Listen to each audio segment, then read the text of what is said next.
2017년도 세계 역도 선수권 대회에서 남자에서 여자로 성전환 수술을 받은 뉴질랜드 선수가 여자부 90kg 이상급에서 은메달을 차지한 바 있는데요.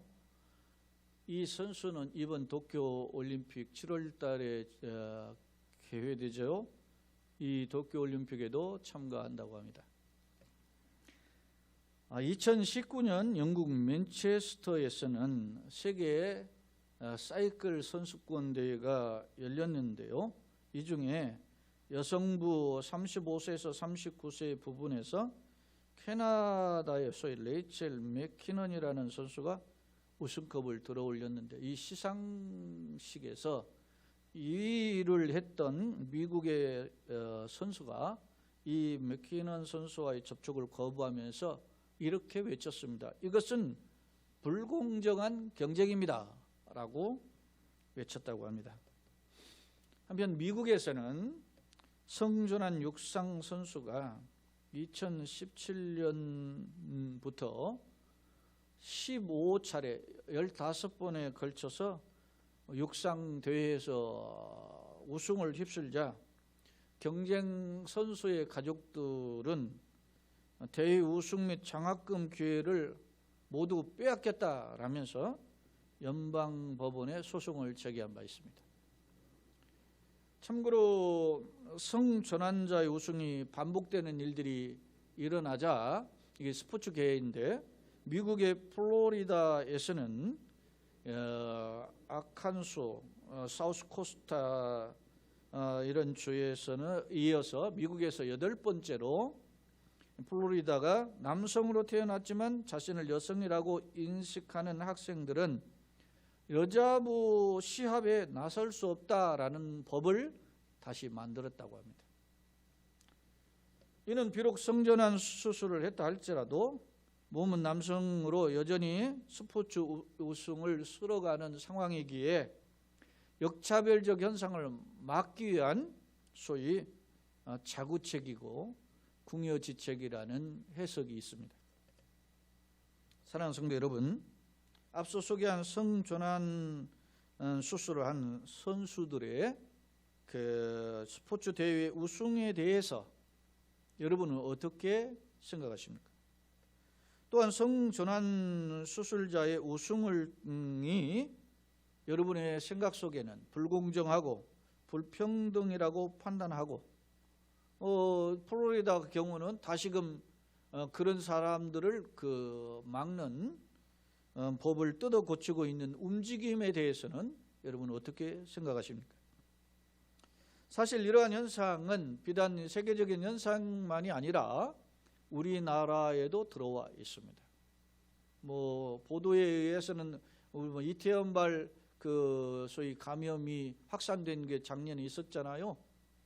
근데 이태원발 코로나 확산의 중에 일부는 소위 블랙 수면방, 남자들끼리 같이 들어가서 소위 섹스를 하는 그런 것이죠. 그런 곳에서는 지금은 개인 프라이버시가 많이 보호돼서 이렇게 어느 곳 이렇게 표현하지 않잖아요. 교회는 교회라고 하지만 개인이나 어떤 단체들 보면 이름이 구체적으로 드러나지 않아요. 예전에는 다 드러났는데, 근데 그때 당시에는 다 드러났는데 이때는 이 사람들은 개인 보호 차원에서 동성애자라고 해서 보호해 줬단 말이에요. 안 드러났어요. 오히려 보호받는 거 아닙니까? 우리나라의 경우에 이런 일들이 벌어지고 있고 역차별 당하는 그런 오히려 현상이 일어나고 있어요. 제가 이 동성애 문제에 대해서는 강단에서 처음 이제 설교하는 것 같아요. 제가 간단히 언급만 했을 뿐이지. 그런데 지난 16일 더불어민주당 이상민 의원을 비롯한 24명의 의원이 평등에 관한 법률안, 소위 이게 평등법이라고도 하고 차별금지법이라고도 하는데요. 이 법안을 발의했습니다. 그런데 이 우리나라에서 이 법안 발의한 것을 제가 이렇게 조사를 해보니까 2007년도 노무현 정부 때 그 정부에서 법안을 발의한 것을 시작으로 거의 해마다 뭐 14년 됐는데 14년 동안 10번이나 법안이 발의된 거예요. 그래서 다 지금 이번에 이제 그 어떻게 보면 폐기되거나 통과되지 않았는데 이번에는 상당히 움직임이 심각해요. 그런데 법안의 내용을 들여다보면 모든 영역에서 차별을 금지하고 차별로 인한 피해를 효과적으로 구제하며 차별을 예방하고 실질적 평등을 구현해 인간의 존엄과 평등을 실현하는 것을 목적으로 한다. 그렇게 이 소위 평등법에는 기록되어 있어요. 그 내용을 좀 더 들여다보면 그 구체적으로 21개 분야에서 언급되어 있는데 예컨대 차별 금지의 사유를 보면 성별이라든지 장애라든지 병력이라든지 나이라든지 출신 국가나 뭐 출신 민족이나 인종, 피부색, 신체 조건, 혼인 여부, 또 여기 있어요. 종교, 성적 지향, 성별 정체성 등으로 차별받지 않는다라는 것입니다. 그러니까 특정 개인이나 집단을 어떤 면에서 배제하거나 불리하게 대우하면 어떤 면에서는 직접 차별이 되고 어떤 면에서는 또 간접 차별도 되어서 이러한 차별을 한 사람에게는 징벌적 손해배상의 책임을 물을 수 있도록 법으로 규정하고 있다는 것입니다. 사랑하는 성도 여러분, 여러분은 이러한 평등법에 대해서 어떻게 생각하십니까? 사실 법안 발의의 목적의 상당 부분은 긍정적인 부분이 있습니다. 그리고 여러 가지 차별을 금지하고 나아가서 차별을 예방하는 것이 마땅합니다. 그것이 하나님의 성도의 하나님 백성인 성도의 태도인 것도 마땅합니다. 그래서 이러한 내용에 대해서 종교계의 입장을 제가 보니까 불교는 적극적이고 천주교도 동조하고 있고 진보 우리 개신교에 이렇게 개신교라고 하는 표방하는 기독교 중에서도 진보 측에서는 이 법을 적극 찬성하고 있습니다. 하지만 유독 딱 한 부분 보수 기독교계만 반대합니다. 그렇다면 도대체 무슨 까닭으로 보수 기독교계는 평등에 관한 법률을 한 소위 평등법, 차별금지법으로 알려진 이 법을 반대하는 것일까? 가장 중요한 건 평등법은 평등법의 전부가 아니고 일부가 성경에 말씀하는 성경을 거스르고 있다라는 것이 첫째입니다. 동시에 차별금지법이 겉으로는 평등을 주장하는 것처럼 보이지만 그 내용을 들여다보면 역차별로 인해서 사회적인 부작용, 전통의 몰락, 이로 인해서 교회의 경우 교회나 성도가 불이익을 당할 가능성이 농후하다라는 점입니다. 사랑하는 여러분, 평등법 내용 중에서 오늘 거론하고자 하는 여러 가지 내용들이 있는데 그중에 오늘은 동성애에 대한 성경적 근거를 통해서 동성애에 대한 내용을 성경은 과연 뭐라고 말씀하시는지에 대해서 살펴보고자 합니다. 오늘은 소위 동성애, 다시 말하면 성적 지향인데요. 그것을 성경은 어떻게 말씀하시는지 보고자 합니다. 노마서는 1장부터 16장까지 이루어져 있고 노마서는 성경의 모든 진리를 함축적으로 요약한 보석이라고 할 수 있어요. 그중에 노마서 1장 16절 17절이 노마서의 소위 키 센텐스 주제 구절인데 그중에 16절 말씀을 보면 바울이 이런 표현을 합니다. 내가 복음을 부끄러워하지 아니하노니, 복음을 부끄러워하지 아니한다. 이중 부정은 강한 긍정. 내가 복음을 어떻게 해요? 자랑하노니, 그런 뜻이에요.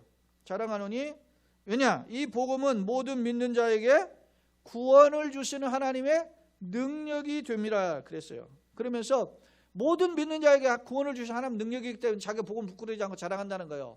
근데 그 대상을 보니까 첫째는 뭐예요? 유대인이고 두 번째는 다음은 헬라인이다. 그러니까 유대인, 헬라인은 당시 소위 헤브라이즘과 헬레니즘을 대표하는 사상이 두 개가 흐르고 있는데 유대주의와 그 소위 말하면 헬라주의, 이 소위 이방인들이죠. 그러니까 모든 세계 모든 민족에게 구원이 열려 있다라는 것입니다. 사랑하는 여러분, 그래서 이 복음은 모든 사람들에게 열려진 하나님의 구원을 주시는 능력이기 때문에 내가 복음을 부끄러워하지 않고 어떻게 해요? 자랑한다라고 바울은 강조하고 있습니다. 그렇습니다. 참 복음이란 유대인이나 이방인이나 가릴 것 없이 차별하지 않고 구원을 주시는 하나님의 능력인 줄로 믿습니다. 그런데 주목할 점은 이렇게 모든 사람에게 구원을 주시는 하나님의 능력이 로마서 1장 18절에 보면 이런 표현으로 나타나 있어요. 하나님의 진노가 불의로 진리를 막는 사람들의 모든 경건하지 않음과 불의에 대하여 하늘로부터 나타난다. 정리해 보면 하나님의 진노가 하늘로부터 나타난다는 거예요. 어떻게? 불의로 진리를 막는 사람들, 특히 그들은 뭐예요? 모든 경건하지 않음과 모든 불의를 행하는 자들이란 말입니다. 이렇게 하나님은 모든 사람, 모든 유대인뿐 아니라 이방인까지 구원하시는 차별이 없는 하나님의 능력으로 구원하시는 분이지만 동시에 하나님은 강력한 진노로 하나님의 진리를 거부하는 불의에 대해서는 어떻게 해요? 강력한 진노로 심판하신다라는 점을 역설하고 있습니다. 왜요? 그 불의, 사람들의 불의, 사람들의 불의한 일들이 진리를 어떻게 해요? 거스르기 때문에, 막기 때문에. 그래서 하나님은 진리를 막는 자들에게 강력한 하늘의 진노로 심판할 수밖에 없었다라는 것을 경고하고 있어요. 좀 더 구체적으로 하나님의 진노를 막는 모습이 무엇입니까? 20절로 23절을 보면 창세로부터 그의 보이지 아니하는 것들 곧 그의 영원하신 능력과 신성이 그 만드신 만물에 분명히 보여 알려졌나니 그러므로 그를 핑계하지 못한다. 다시 말하면 창세로부터 보여졌다라는 것은 하나님이 보여주신, 계시해 주셨다는 거예요. 뭐가? 하나님의 살아계심, 하나님의 능력이 위대하심, 하나님의 강력한 주권의 능력을 보여주셨다는 거예요. 그래서 어느 누구도, 다시 말하면 유대인이나 헬라인도 그것을 뭐요? 핑계할 수 없다는 거예요. 하나님이 살아계심을. 그런데 21절에 하나님을 알되 하나님을 영예롭게도 어떻게 해요? 아니하고 감사도 아니하고 오히려 그 생각이 어떻게 허망해지고 미련한 마음이 어두워졌나니 스스로 지혜있다 하나 어리석게 되었다 그랬습니다. 그러나 하나님을 알되 하나님 앞에 감사도 안 해요. 그리고 하나님 영화롭게도 안 해요. 오히려 생각이 허망해지고 마음이 어두워져가지고 어리석은 길을 쫓았다는 거예요. 누가? 사람들이. 그래서 결국은 그 어리석음을 쫓은 행위가 뭐냐면 23절에 썩어지지 않는 하나님의 영광. 썩어진다는 것은 어떻게 해요? 유한성을 강조하죠. 썩어지지 않는다는 것은 뭐요? 무한성, 영원성을 강조하죠. 그러니까 영원하신 하나님의 영광을 썩어질 유한한 피조물, 세상 속에서 있는 그런 것들로 바꿔치기 해버렸다. 여기 보면 사람과 새와 짐승과 기어다니는 동물의 옷상으로 만들어버렸다. 그러니까 이게 하나님인 것처럼 만들어버린 거예요. 때로는 그것이 사람 모양이 되고 때로는 어떤 새와 짐승의 모양으로 만들어가지고 이게 하나님이라고 대치해버렸다는 거죠. 이게 뭐예요? 우상숭배라는 거죠. 정리하면 하나님의 모든 만물에 하나님의 창조하신 세계에 하나님의 살아계신 분명히 있어서 그걸 핑계할 수 없어요. 그런데 사람들은 그 생각이 어두워지고 허망해지고 그렇게 해서 되어서 그 생각이 영적이고 우둔해진 거죠. 그래서 자기가 좋아하는 소위 사람의 형상, 새, 짐승의 형상을 만들고 그걸 하나님처럼 섬기게 되었다는 것입니다. 그러면 이러한 악한 삶에 대한 자들에게 앞서 이야기했죠. 하나님의 진노가 나타났잖아요. 그 진노가 나타난 표현이 뭐냐 보니까 오늘 로마서 1장 24절, 26절, 28절에 세 번에 걸쳐서 하나님의 진노가 나타난 표현이 이 세상에 사는 자들에게 나타난 표현이 뭐냐면 내어버려 두심으로 나타났다는 것이죠. 자, 한번 그러면 24, 25, 26, 28절을 보겠어요. 24절에 그러면 하나님이 그들의 마음을 정욕대로 더러움에 뭐요? 내버려다. 저 정욕을 더러움에 내버려뒀다는 거예요. 그 다음에 26절 이 때문에 하나님께서 그들을 부끄러운 뭐요? 욕심에 내버려뒀다. 부끄러운 욕심, 정욕에 내버려뒀고 부끄러운 욕심에 내버려뒀다. 28절 또한 그들이 마음에 하나님 두기를 싫어하며 하나님께서 그들을 상실한 마음대로 내버려 두셨다라고 표현하고 있습니다. 사랑하는 성도 여러분, 하나님의 진노의 표현이 뭐라고요? 내버려 두심으로 나타났다는 거예요. 물론 하나님의 진노의 표현 궁극적으로 어떻게 해요? 준엄한 심판이에요. 계시록에 보면 뭐예요? 이 땅의 것은 싹 지나가고 없어지고 새하늘과 새 땅이 펼쳐지잖아요. 완전한 징벌이 있어요. 그게 둘째 사망으로 나타나죠. 그런데 그 전에 이 세상에서는 이렇게 하나님을, 영화로운 하나님을 바꿔치기 한, 피조물과 바꿔치기 한 사람들에게 하나님의 진노가 나타난 특징이 뭐냐면 내버려 두심인데, 욕심대로 내버려, 정욕대로 내버려 두고 상실한 마음대로 내버려 두었다는 거예요. 그러니까 우리의 마음 인격이죠. 이 마음이 카르디아라는 게 인격인데, 이 인격이 어디로 가느냐? 네 마음대로 살려면 살아봐. 이렇게 내버려 뒀다는 거예요. 이 내버려 뒀다라는 파라토겐이라고 하는 이 단어를 3번 반복하는데, 이 단어의 뜻은 직역하면 포기하다, 넘겨주다. 어떻게 보면 주권을 이양해다, 넘겨준 거예요. 야, 너 목숨 가지고 있는 거, 네가 한번 살아봐. 네 인생 네 마음대로 살아봐. 그렇게 내버려 뒀다는 거예요. 그런데 이것을 신학자들이 이 내버려 두심이라는 파라토겐이라는 단어를 예정론을 하는 예정교리자들이 선택과 유기를 이야기하면서 유기라는 단어에 이 단어를 사용했다. 그냥 하나 때는 뭐 내버려 둬. 내버려 두면 어떻게 해요? 죄의 삭스는 어떻게 해요? 사망이잖아요. 내버려 둔 자를 건져주시는 게 은혜인데, 선택인데, 축복인데 그냥 그대로 그냥 내버려 둬. 세상 만사로 그냥 맘대로 살아보라고요. 사랑하는 여러분, 우리가 예수 믿는 것이 때로는 불편해요. 예배 드리는 거 불편해. 이거 지금 어떻게 봅니까? 생명의 위협, 어떤 면에서 보면 감염 위협을 무릅쓰고 올라온 거 아니겠어요? 이런 불편함이 있어요. 그래서 때로는 적당히 타협하고, 때로는 포기하고 싶고, 때로는 뒷걸음질 치고 싶은 것이 인간의 마음이에요. 그런 마음이 어디와 결부해요? 정욕과 결부하고, 욕심과 결부하고, 상실한 마음과 결부해가지고 마음대로 살고 싶어 한다는 거예요. 그러면 네 마음대로 해봐. 하나님이 내버려 두시는 것이요. 여러분, 이 내버려 두심 뭐라고요? 하나님의 진노의 표현이라. 문제는 보십시다. 24절 25절에 내버려 준 상태가 어땠는가 보세요.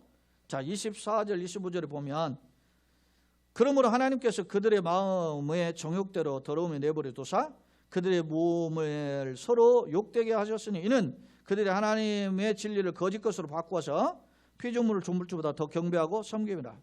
주는 곧 영원히 찬송할지니라. 그러니까 첫 번째 내버리면 뭐에 빠지게 만들어요? 대신관계, 우상 숭배에 빠져서 하나님을 떠나는 상태로 놔둬. 세 단계가 있다고 그랬잖아요.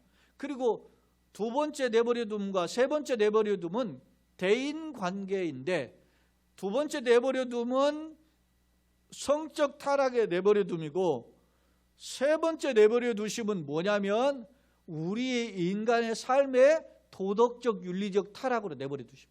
그게 21가지로 나와요.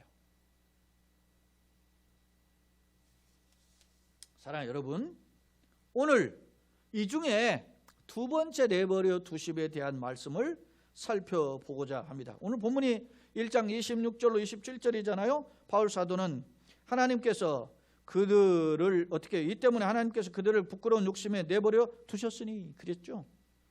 곧 그들의 여자들도 순리대로 쓸 것을 바꾸어 영리로 쓰며, 또 그와 같이 남자들도 순리대로 여자 쓰기를 버리고 서로 향하여 음욕이 불릴 듯 하며 남자와 남자가 더불어 부끄러운 일을 행하여 그들의 그릇에 상당한 복을 그들 자신이 받았느니라 표현하고 있어요. 순리를 영리로 쓰는 삶을 살게 만들어, 살고자 추구하니까 그냥 내버려 뒀다는 거예요. 정상적인 것을 싫어해. 특히 요즘 오늘날 우리가 살고 있는 시대를 가리켜서 사상사적으로, 시대사적으로 포스트 모더니즘의 시대, 뉴 에이지 시대라고 이야기해요. 포스트 모더니즘, 모던한 것을 벗어나고 싶어 한다는 거예요. 모던한 것은 엄밀히 이야기하면 현대라고도 번역이 되지만 전통이에요, 전통. 그동안 우리가 인정하고 합리적이고 추구했던 건강한 사고관들을 다 벗어나고 싶은 것이 포스트 모더니즘이에요. 그래서 우리가 정상적인 삶의 패턴을 막 그냥 자기가 하는 거예요. 옷을 입는 것이거나 어떤 말하는 태도라든지 어떤 그런 것들을 보면 다 그래요. 특히 요즘 말이지 유행에 민감하고 어떤 면에서 유행을 소위 창조하는 세대를 보세요. 굉장히 파격적인 것을 보여주잖아요. 근데 그게 앞서가는 것처럼 우리에게 착각이 들게 하는데 그런 부분이 있어요. 그러나 들여다보면 매우 위험한 것임을 우리는 알 수 있다는 것입니다. 그런데 그 대표적인 행위 중에 하나가 뭐예요? 순리를 영리로 바꾸는 일들이 있더라는 거예요. 정말 바꿔야 될 일들이 있어요. 예를 들면 남성 우월주의 시대, 남존 여비 시대의 어떤 봉건적 사상들이 무너지는 건 당연한 거예요. 남자가 뭐 부엌에 들어가서 일도 하고 뭐 빨래도 하고 뭐 이렇게 하는 거 어떤 면에서 나는 좋다고 봐요. 그것은 우리가 정상적으로 돌아가는 하나의 패턴이다 말이지. 그러나 순리를 영리로 쓰는 일 중에 가장 꼭 집어서 이야기한 게 뭡니까? 여자와 여자가 음욕을 불릴 듯 하고 남자가 남자로 더불어서 음욕을 불릴 듯 하는 일들이 벌어지게 된다는 것이죠. 성적인 타락은 성경에서 곳곳에서 여러분요, 하나님을 향한 그 행위를 버리고 우상 숭배를 하는 것을 하나님은 책망의 표현으로 이걸 뭐라고 표현했어요? 영적 간음이라고 이야기했어요. 대표적인 우리가 지난번에 살펴봤던 호세아 성경 같은 경우가 어떻게 해요? 하나님을 떠나서 우상 숭배하는 것을 음탕한 고멜의 타락한 여인에 비유했잖아요.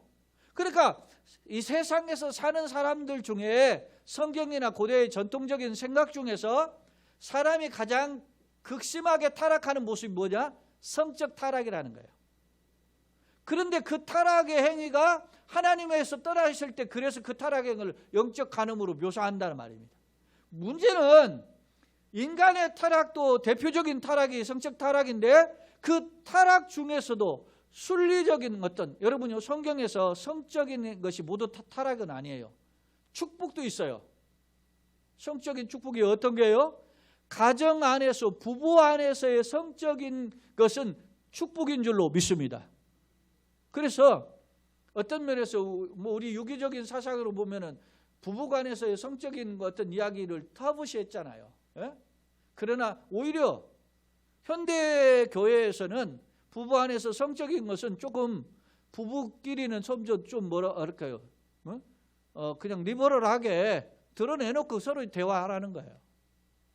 그러니까 평상시에 대뜸 성적 이야기하면 좀 아니니까 이렇게 소위 부부에서 가까운 친밀한 관계가 있을 때 이런 부분을 서로 이야기해서 이야기하는 건 축복이라고 이야기해요. 성적인 부분이 다 나쁜 것이 아니라는 말입니다. 그런데 여기에서는 어떻게 해요?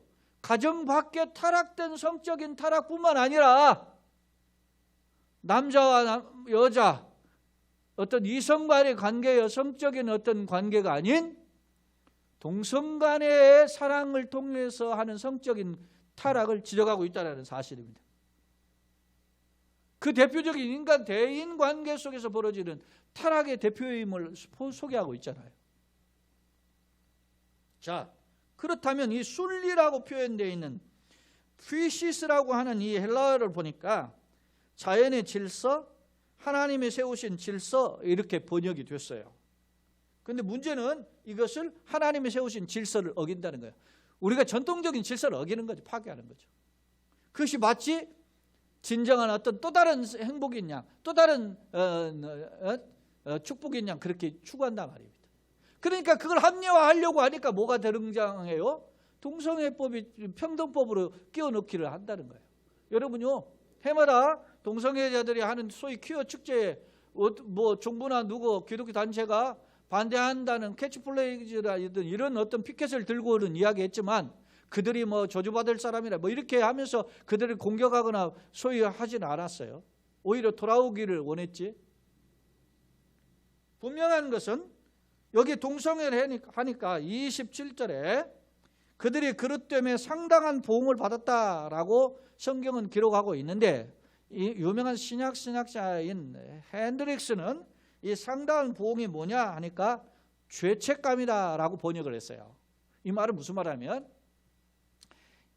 이 동성 간에 이렇게 어떤 섹스 이런 짓을 하면서 마음에 사람들이 어떻게 해요? 양심을 가지고 죄책감을 가졌다는 거예요. 소위 2000년 전만 해도. 그런데 지금은 그런 합리화하고 법제화하니까 어떻게 해요? 이거 죄책감을 갖지 않나요? 간통죄가 있을 때는 뭔가 죄책감을 갖는데 그게 없으니까 이제는 어떻게 해요? 사랑이라는 이름으로 포장하잖아요. 갈수록 뭐요? 뻔순이 뻔돌이를 만들어버리는 상황이 오는 거예요. 지금 세상 속에서.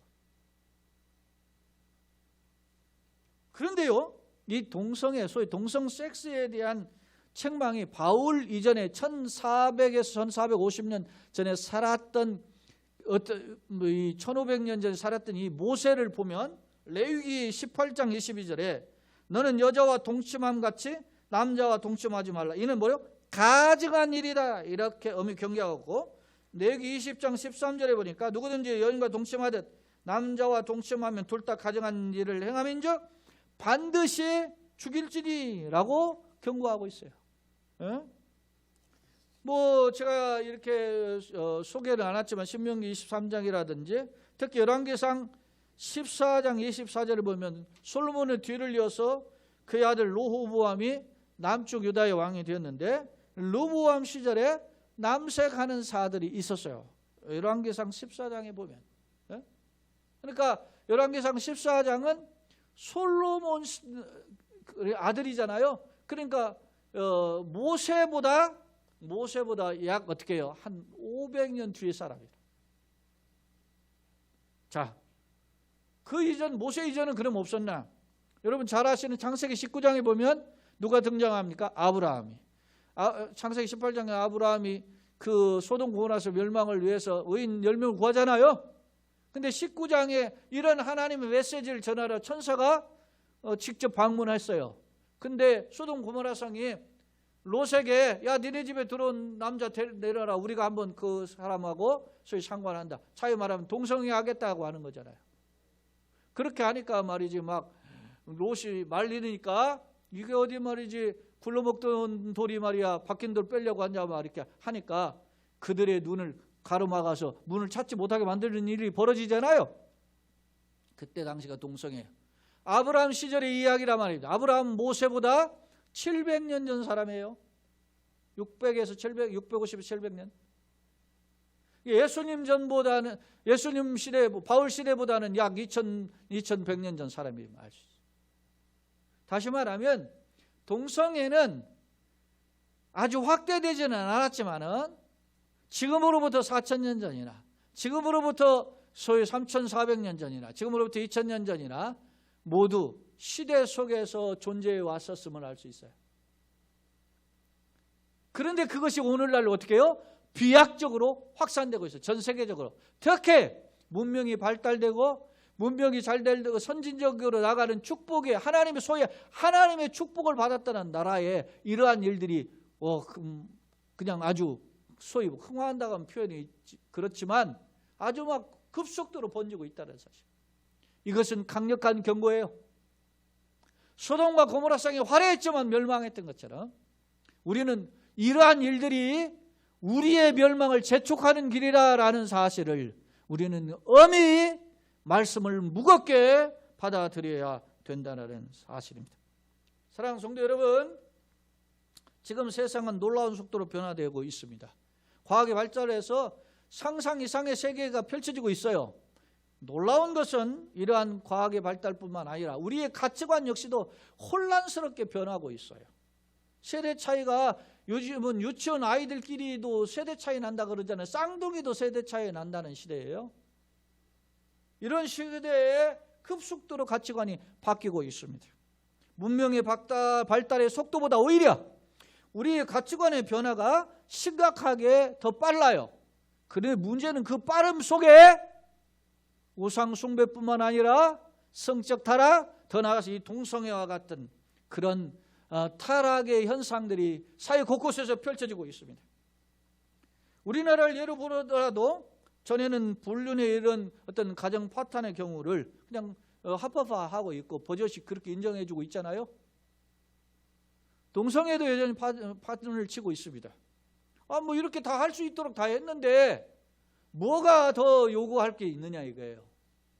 시각화 것은 성경에 근거해 볼 때 현대 사회도 이런 성적 타락으로 급속도로 빠져들고 있는데 그 빠져든다라는 것은 샘플 아닙니까? 소돔 고모라의 멸망이 불과 유황으로 멸망하는 샘플 아니에요?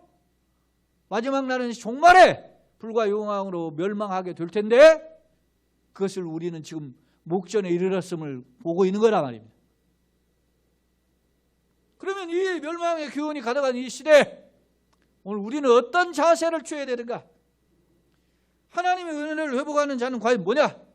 로마서 13장 12절에 바울 사도가 같은 우리 성경 속에서 말씀하여 삶을 이야기할 때 어둠이 깊고 밤이 어둠이 깊고 낯이 가까웠으니 그러므로 밤이 깊고 어둠이 낯이 가까웠으니 그러므로 어둠의 일을 벗어버리고 빛의 갑옷을 입자라고 이야기했어요.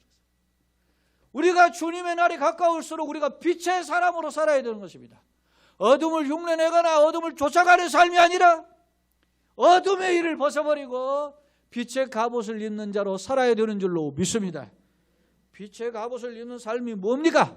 그것은 오직 예수입니다. 오직 말씀입니다. 사랑하는 여러분, 앞서 차별금지법이 성별이나 장애나 병력, 나이, 출신, 국가, 민족, 인종, 피부색, 신체 조건, 혼인 여부, 종교, 성별, 정체성 이런 것을 차별을 금지하고 평등해야 된다는 내용을 우리가 살펴봤어요. 그래 옳습니다. 인권을 차별해서는 안 되죠. 피부색, 인종으로 차별해서는 되겠습니까? 국가별로 차별해서는 또 안 되죠. 그러니까 우리가 그런 것들을 필요해요. 또 예를 들어서 어떤 장애인들 대하는 것들의 차별적인 표현들 이런 것도 이것도 해결이 돼야 돼요. 문제는 이 차별금지법이 상당수 긍정 부분이 있지만 그러나 독소 조항과 같은 그럴듯하게 겉은 포장되어 있지만 그러나 겉은 번지르하지만 속을 들여다보면 하나님이 기뻐하지 않는 일들이 있다는 거예요. 특히 보수 기독교계에서 꼴통이라고 하면서 세상의 비난을 받으면서까지 계속 반대하고 붙잡는 까닭은 무엇입니까? 왜 그래요? 최근에 여론조사를 보니까 66.5%가 차별금지법 제정에 찬성한다 그렇게 여론조사에 나와 있어요. 그런데 이 교회에서 기독교계에서 이 평등법에 대한 내용을 설명하고 이런데도 찬성할 겁니까? 라고 설문을 조사했더니 77%가 기독교뿐만 아니라 비기독교인들까지 포함해 77%가 안 됩니다 이라고 반대를 했다는 거예요. 실제로 제가 이 평등법에 관련된 기사가 나온 내용들의 댓글을 보면 거기에 무슨 글이 나오냐면 이것만큼은 보수 기독교가 진짜 잘하는 거다. 그런 댓글이 막 가득해요. 참고로 평등법이 합법화될 경우 영국 같은 경우는 그 동성애에 대해 우리나라도 최근에 교육부에서 그 사파 형식으로 해서 이게 한 것들 소위 동성애 관련된 것을 해놨었잖아요.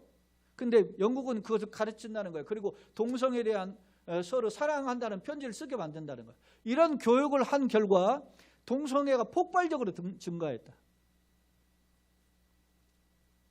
자, 잠시 후면 우리나라 이게 평등법이 이렇게 보편화되잖아요. 그러면 우리는 이제 내가 공중목욕탕에 가면 이제는 성전환한 사람들을 만나게 될 겁니다. 화장실에 가면 성전환한 사람들이 들어올 거예요. 이제는 그걸로 끝나질 않아요.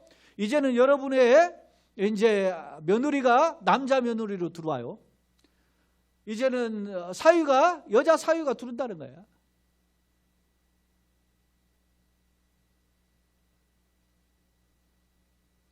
교회적으로 보면 자 목사가 구원은 오직 예수밖에 없다라고 이야기하잖아요.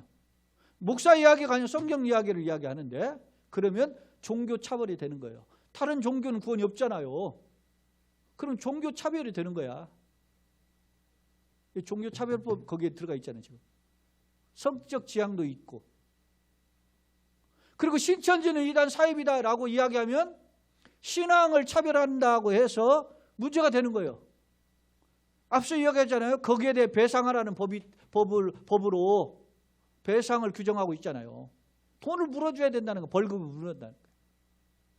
근데 이것뿐만 아니라 거기에 관련된 지자체 관리 감독하게 돼 있다는 거예요. 오늘 설교를 하면 목사의 설교를 소위 말하면 모니터 해가지고서나 이게 한다니까.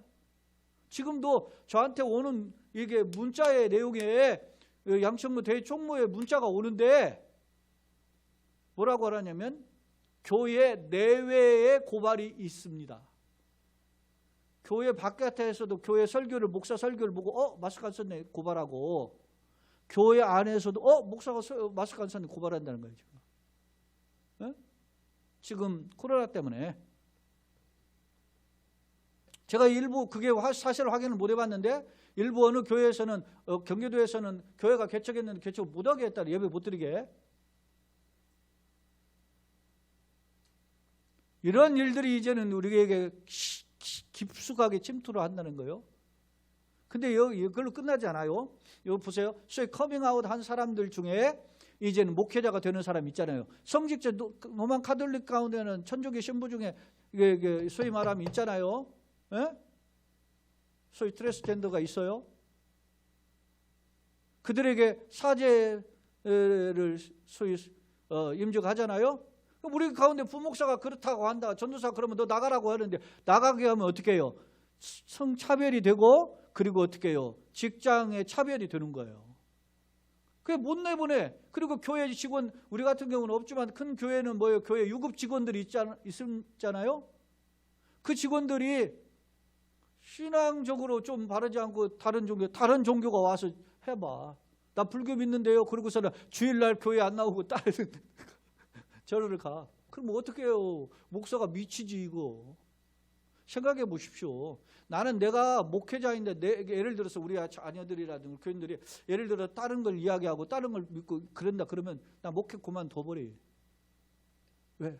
내가 실패한 목사가 되는 거야. 아무리 해봐야 소용이 없는 거지. 이런 현상이 교회에 벌어지게 된다는 거죠. 사랑하는 여러분, 오늘 우리는 이것을 어떻게 하고 있는가?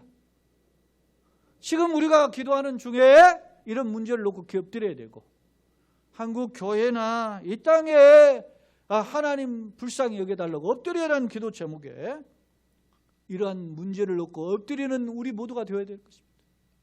한순간에 훅 간다는 말처럼 사회 전통 개념이 와르르 무너졌잖아요. 지금 지고 있는데 교회 역시도 사탄이 손 안 대고 호 뿌는 일들이 벌어지고 있는 거예요. 그럼 우리가 어떤 자세로 이 상황을 대처해야 될까?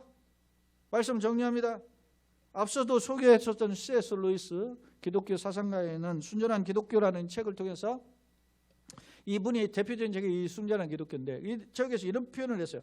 기독교는 낭패감에서 출발한 종교로서 그 낭패감을 먼저 겪지 않는 한 아무리 위안을 얻으려고 노력한들 소용이 없다. 예? 그러니까 사람들이 위안을 얻으려고 예수를 믿는데 위안을 얻기 전에 낭패를 먼저 경험을 해야 된다 이 이야기예요. 이게 소위 역설이잖아요. 그러면서 이렇게 여러분이 진리를 구한다면 결국 여러분은 위안을 발견하게 될 것입니다. 그러나 반대로 진리를 떠나서 위안 자체를 원한다면 위안도 못 얻고 진리도 못 얻을 것입니다. C.S. 루이스가 순전한 기독교에서 한 말이에요. 그러니까 우리가 추구해야 될 1순위는 첫째도 둘째도 뭐예요? 오직 예수예요. 오직 말씀이라 말입니다. 어렵고 힘들어도 돌아갈 곳이 어디예요? 오직 하나님, 오직 말씀인 줄로 믿습니다. 세상은 대안들을 자꾸 제시해요. 행복이라고 이야기해요. 그러나 그곳에는 진정한 행복이 없어요. 오직 예수만이, 오직 진리만이, 하나님의 은혜만이 우리를 살리고 우리 가정과 교회를 살리고 이 땅을 살릴 줄로 믿습니다. 그렇습니다. 의술이 발달하고 백신을 해서 치료해야 돼요. 그러나 주님이 우리를 이 땅을 불쌍히 여기셔야 돼요. 주님께서 불쌍히 여기시는 그런 교회 가정 성도 되기를 원합니다. 우리의 유일한 희망이 하나님임을 기억하고 주님 앞에 우리를 넘어뜨리는 수많은 사탄의 요소가 곳곳에 도착한데 이것을 능히 감당해내고 이겨내는 우리 모두 특히 이 땅의 한국교회 되기를 예수님의 이름으로 축원합니다. 아멘. 바라기는 우리 교회가 비록 작지만 이런 작은 일에 밑거름이 되고 기도하고 엎드리고 하나님의 뜻에 엎드림으로. 여러분요, 저 뭐 요즘 보니까 청와대 청원도 하고 그러던데 가서 청와대 이거 병덕법 반대한다 그런 청원도 하셔야 돼. 그런 일에 우리가 쓰임 맞는 우리의 복된 걸음 되기를 예수님의 이름으로 축원합니다. 아멘.